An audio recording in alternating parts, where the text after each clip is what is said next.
इस पेंटिंग का चित्रकार कौन है? राजा रवि वर्मा है, या आपके निरोध मजूमदार हैं, या प्रदोष दास गुप्ता है, या प्रवीर सेन है? राजा रवि वर्मा, निरोध मजूमदार, प्रवीर प्रवीर सेन या प्रदोष दास गुप्ता। ये पेंटिंग किसकी है? Mother and child. अच्छा, मैं इसका शीर्षक बता देती हूँ, आप बता दोगे। और शीर्षक बहुत सुन रखा है आपने, शायद पेंटिंग नहीं देखी है। आपके स्क्रीन पर मैंने लिख दिया है, बताओ आप लोग।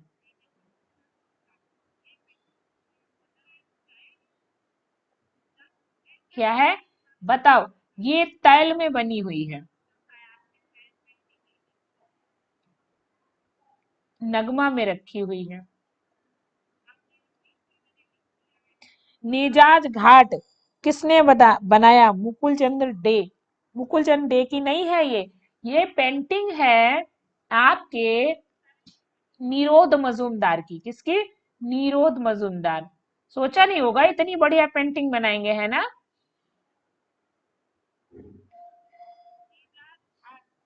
अब इसको देखोगे ना जब, तो ये है एक घाट का दृश्य है, जिसमें एक माँ अपने शिशु को लिए हुए तो है, ठीक है, माँ की गोद में शिशु, यही आपको स्पष्ट दिख रहा होगा। पीछे भी बहुत सारी मानव आकृतियों को बनाया गया है, मछली बनाई गई है, ये जिससे आपको पता चलता है ये एक घाट है, नदी का घाट है ना? ये देखो यहाँ आकृतियां दिख रही हैं आपको, कुछ कुछ मानव आकृतियां इधर भी थोड़ी बहुत दिख रही हैं। तो ये क्या है? नेजाज घाट नाम से ये पेंटिंग बनाई गई है। और किसने बनाई है? निरोध मजूमदार ने बनाई है, ठीक है, नगमा में रखी हुई है। हाँ। अ,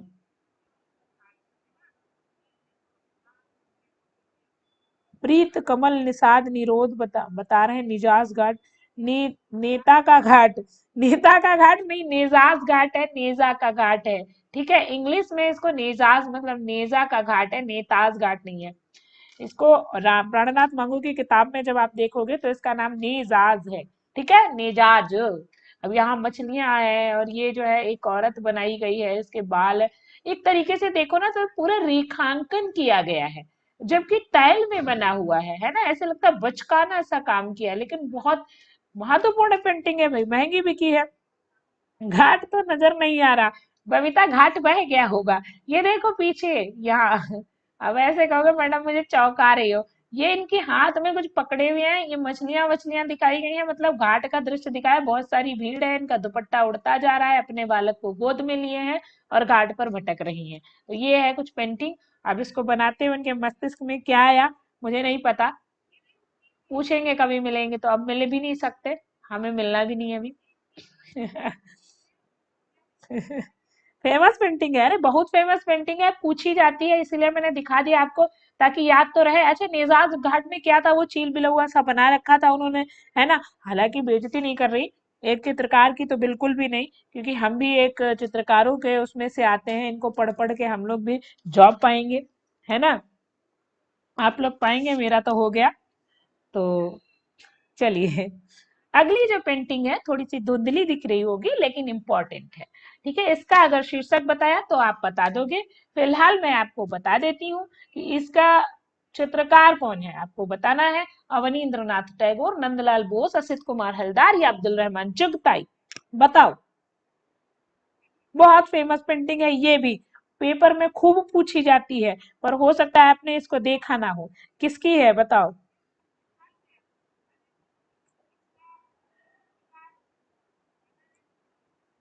जल्दी से बता दो। अवनिंदर टैगोर की, नंदलाल बोस की, असित कुमार हलदार की या अब्दुल रहमान चुगताई की, किसकी है? तो चलो माध्यम में बता देती हूँ, रखी अपनी। मैं बेईमानी करवा रही हूँ, नहीं कर रही। रखी नगमा में है, माध्यम पेस्टल है।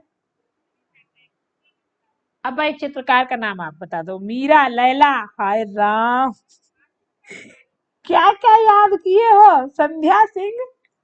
लैला नहीं है, प्रीत कमल निषाद बता रही है, लैला, मीरा। भाई मीरा तो लग रही है, लेकिन इसका नाम है नटीर पूजा। याद है ना? नटीर पूजा क्या है? नटीर पूजा, नटी विद एक तारा।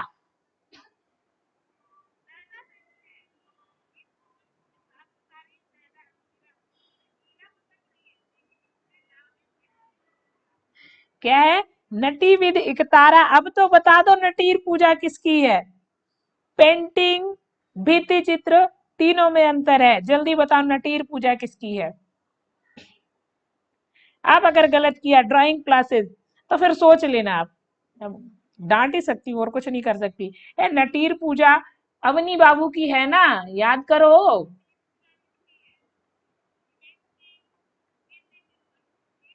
अवनी बाबू की पेंटिंग है। क्यों जी, नंदलाल की मान रहे हो सब लोग? नटी, नटी की पूजा या नटीर पूजा, देखो एक नटीर पूजा भित्ति चित्र है, एक नटीर पूजा पेंटिंग है ना, और एक नटीर पूजा मूर्ति है। भित्ति चित्र नंदलाल का है, चित्र आए, ये पेंटिंग है जो कि पेस्टल में बनी हुई है, ये आपकी अवनी बाबू की है। क्लियर सभी को? ठीक है, अवनी बाबू, आयान पासा, वेरी गुड। ये अवनीन्द्र नाथ टैगोर की पेंटिंग है नटीर पूजा या नटी विद एक तारा। ठीक है, क्लियर हो गया सभी को? अवनी बाबू की भी है, हाँ मैंने बताया ना, पेंटिंग अवनी, भित्ति चित्र नंदलाल, और मूर्ति भी है, मैं भी राम किंकर बैज की मूर्ति भी है, याद रखना। ठीक है, एनवी मोटिवेशन, तीनों में अंतर है। फर्स्ट टाइम सुना है, ये पेस्टल में है। और अगर विश्वास ना हो तो मांगो जी की बुक ले लेना, और नहीं तो वो किताबें में वो चित्र तो आपको सारे दिखा के इसीलिए मैं क्लियर करवा रही हूँ, ताकि आपको कोई कंफ्यूजन ना हो। ठीक है, तीन है नटीर पूजा।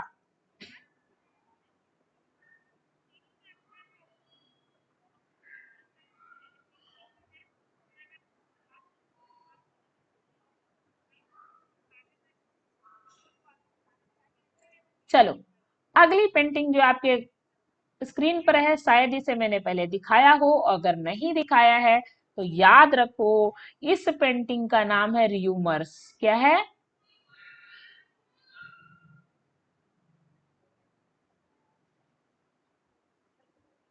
र्यूमर्स, इसका शीर्षक तो र्यूमर्स है। भित्ति नंदलाल बोस, हाँ भित्ति, सॉरी, भित्ति नंदलाल बोस का है। ठीक है, कच्छ देवयानी।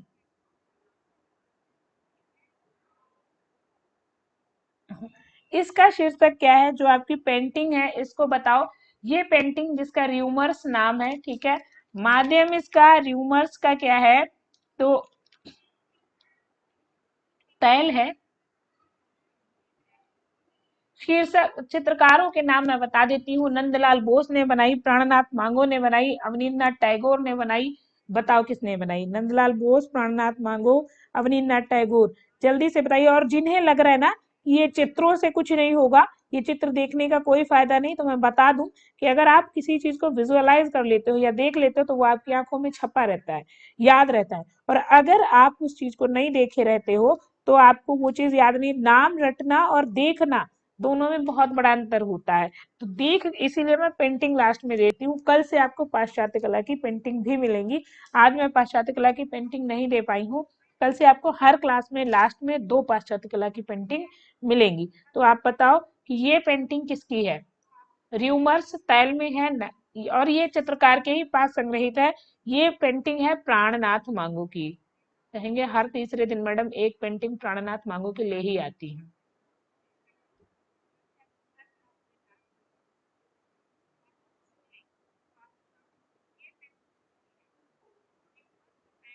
प्राणनाथ मांगो की पेंटिंग है। प्राणनाथ मांगो दिल्ली शिल्पी चक्र के चित्रकार थे, 1923 में इनका जन्म हुआ था। ऐसा नहीं है इनसे कोई विशेष लगाव है मेरा, ठीक है, ये पेंटिंग थी तो मैंने दे दी।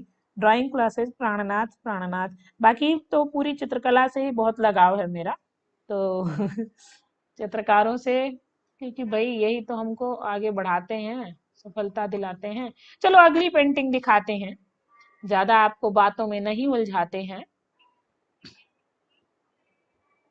इसमें देखेंगे ना, औरतें बातें करती हुई दिखाई गई हैं।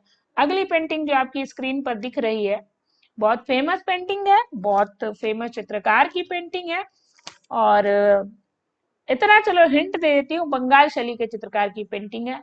यहाँ देखेंगे तो एक स्त्री लेटी हुई है बिस्तर पर, जो बहुत ही पारदर्शी वेशभूषा में है, जिसका आप देखेंगे प्रभाव क्या है, तो राजस्थानी और मुगल शैली का प्रभाव के कारण इसे पारदर्शी वेशभूषा में बनाया गया है। ठीक है, ऑप्शन दे देती हूँ, ये पेंटिंग किसकी है? नंदलाल बोस की है, असित कुमार हलदार की है, अवनींद्रनाथ टैगोर की है, या फिर आपकी अमृता शेरगिल की है। इतना हिंट भी दे दिया है कि बंगाल शैली के चित्रकार की पेंटिंग है।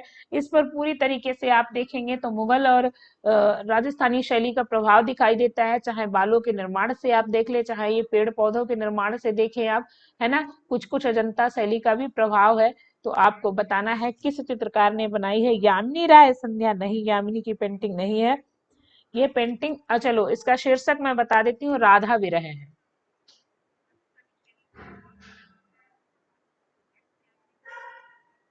राधा विरह है, माध्यम इसका टेम्परा है, संग्रहित नगमा में है। नगमा नगमा कहते हैं, जो लोग नगमा नहीं जानते वो याद रखना कि ये national gallery of modern art, राष्ट्रीय आधुनिक कला संग्रहालय नई दिल्ली का ही नाम नगमा है। असित कुमार, अमृता, असित कुमार, सारे लोग यहाँ पर गलत हैं। ये पेंटिंग है नंदलाल की। किसकी है?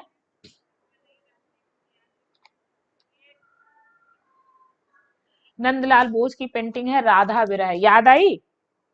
राधा विरह पेंटिंग है। यहाँ जो बिस्तर पर एक स्त्री लेटी हुई है, ये हाँ, एक वोमेन ऑन चारपाई अमृता शेरगिल की पेंटिंग है। जो लोग अमृता बता रहे हैं उनकी पेंटिंग है वोमेन ऑन चारपाई, और वो भी मैंने आपको दिखाई है, और अगर नहीं दिखाई है तो एक दिन दिखा दूंगी।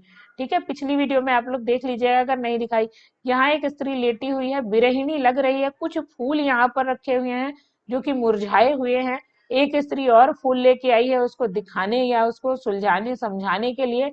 ये बिल्कुल क्षीण अवस्था में, ये बहुत पतली सी स्त्री जो कि पारदर्शी वस्त्रों को पहने लेटी है। इसी के पड़ोस में एक स्त्री और बैठी है जो इसके सिर को सहला रही है, क्योंकि ये भाई बीमार है। आप लोगों को इस पेंटिंग को देख कर याद आ रही होगी गुफा संख्या 16 की मरणासन राजकुमारी। याद आई? मरणासन राजकुमारी, अजंता की गुफा संख्या 16 की मरणासन राजकुमारी, कुछ उसी की कॉपी है यहाँ पर। देखो आप गौर से, अब देखो पेड़ों को दिखाया गया है, मुगल प्रभाव दिखता है, केले के पेड़ दिखाए गए हैं, एक मैदान में या हम कह सकते हैं आंगन में लेटी हुई स्त्री को दिखाया गया है। ठीक है, अवनींद्रनाथ टैगोर, ये नंदलाल बोस की है, राधा विरह। ठीक है, तो यहाँ जब आप देखेंगे ना, अजंता की गुफा संख्या 16 का जो चित्र है, मणासन राजकुमारी, उसी की तरह ये दिख रही है, क्योंकि भाई इन्होंने भी तो अजंता की प्रतिलिपियां बनाई थी ना। तो हो सकता है उसी का प्रभाव इन पर रहा होगा, हो सकता क्या, बहुत रहा होगा। कोई भी चित्रकार एक माध्यम में काम करने लगता है तो उसका प्रभाव उस पर आने लगता है। तो जी हाँ, ये थे आज की कुछ पेंटिंग, आज की कुछ चित्र। आपको आज की क्लास कैसी लगी कमेंट में जरूर बताइएगा। क्लास में आने के लिए आप लोगों का बहुत बहुत धन्यवाद। क्लास में हमारे साथ बने रहने के लिए धन्यवाद। जिन्होंने लाइक ना किया हो तो करते जाइएगा, और बाकी का तो सब सही है। चलिए, सभी को बहुत बहुत धन्यवाद क्लास में आने के लिए। कल फिर मिलेंगे हम एक बंगाल शैली की ही कुछ क्वेश्चंस के साथ। और मैं बता दूं कि कोशिश यही रहेगी कि शनिवार को आपकी क्लास मैराथन क्लास हो, क्योंकि देखिए बाकी दिनों में मैं आपकी मैराथन क्लास नहीं ले सकती, क्योंकि संडे और इधर तो टाइम इतना नहीं रहता। बाकी अदर दिनों में मुझे बहुत सारे काम होते हैं। तो thank you, thank you so much drawing classes, Aayan, thank you. तो सैटरडे को कोशिश करूंगी मैं कि आपकी मैराथन क्लास लूं। मैराथन क्लास मतलब किसी एक टॉपिक के या अलग अलग टॉपिक्स के, जिसमें पाश्चात्य के भी कुछ क्वेश्चन होंगे, कुछ क्वेश्चन आपके भारतीय चित्रकला के होंगे, कुछ मूर्तिकला के, मिक्स क्वेश्चंस का एक सेट बनाऊंगी मैं। लगभग 50 या देखूंगी जितने क्वेश्चन बन जाए, 20 से ऊपर, 50 100 बन सकते हैं, उनकी क्लास में आपकी लूंगी। ठीक है, तो देखते हैं। फिलहाल आज के लिए इतना ही। सभी को बहुत बहुत धन्यवाद। Thanks for watching. सभी को शुभ रात्रि। सब लोग स्वस्थ रहिए, व्यस्त रहिए।